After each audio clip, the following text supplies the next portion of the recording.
Hello and welcome to this week's episode of Beat the Experts, brought to you by Falcone Moon Ford. Alongside Mike Bires, I'm Andrew Chiappazzi. We are past the halfway mark of the regular season in boys and girls basketball.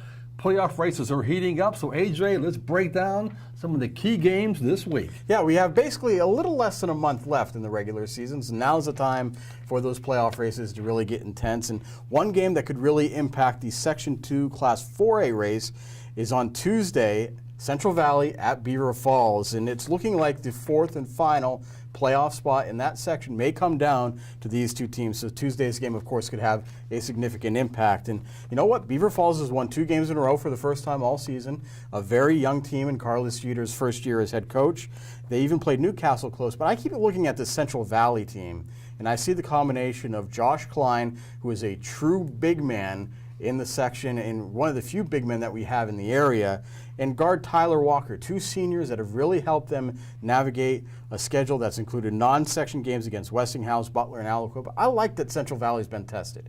Beaver Falls has a lot of promise, but I think right now Central Valley might be the more well-rounded team, and be curious to see how those two teams match up on Tuesday night. You know what? It's going to be a big game in Section 2 4A.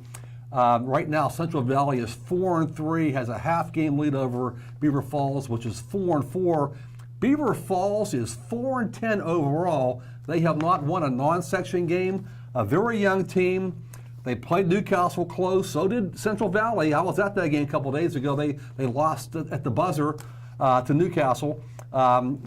Central Valley has 3 big games this week. I believe all on the road, I think. At Beaver Falls, at Ambridge, at Quaker Valley. So this is a big week for both of those basketball teams. You're absolutely right. And meanwhile, another interesting race in Section 1 and Class 3A. It's a little bit different in this section because we have an idea of who our playoff teams are going to be. There's no real drama over who's going to make the playoffs. It's just which order they're going to be. Aliquippa and Lincoln Park have clearly separated themselves as the top 2 teams in that section, while Riverside and Elwood City are fighting for 3rd and 4th place. And those 2 rivals meet on Friday at Elwood City. The Wolverines won at Riverside 51-48 a couple weeks ago in a game that you saw that was just a great atmosphere and should be just as intense on Friday night. And one thing that stands out to me about this matchup, Mike, is how close these 2 teams are.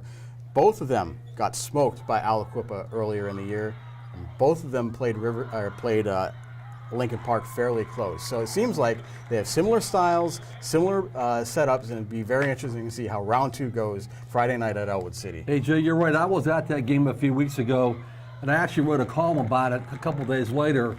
I've been here for a long time with this newspaper, and that was one of the best January section games I've seen in a long time between 2 crosstown rivalries. The place was packed.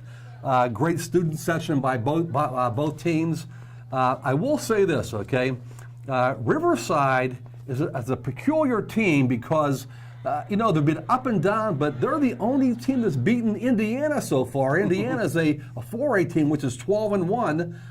So Riverside has been up and down. Elwood City, I believe, is on a 3 or 4 game losing streak. So this is a big game for the Wolverines.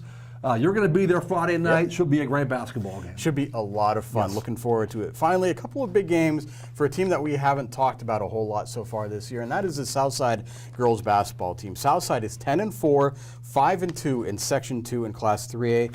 They host undefeated East Allegheny on Monday before playing at 12-2 Charleroi on Thursday.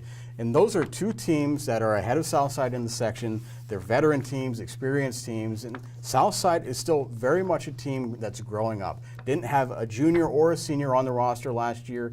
No seniors on the roster this year, but with players like Jess Barber, Alexis Chickerillo, and Rachel Pito, it seems like Southside has a foundation, and now they get a chance to gauge just how far they've come. Yeah, you know, AJ, it's been since 2004 since Southside girls basketball has had a winning record. That's the last time they won a playoff game. Since that season, they're 0-3 in the playoffs, a losing record every year since then. They have a tough game against East Allegheny Monday night. Then they play Charleroi on Thursday night. This is a very cool basketball team because they don't have much history out there, but they have a husband and wife combination, and Dave and Debbie Wilson are the coaches out there at Southside. I always enjoy when I go out there for Southside boys and basketball. I don't go out there a whole lot, but it's really a cool gym, and I really like what's happening right now. I think Southside will make the playoffs this year, and maybe they'll get that first playoff win since 2004. That does it for this week's episode of Beat the Experts. You can keep track of all of these games and more on timesonline.com. And join us noon Wednesday and noon Thursday for the next editions of Game On. So for Mike Bires, I'm Andrew Chiappazzi. That does it for now. We'll see you soon.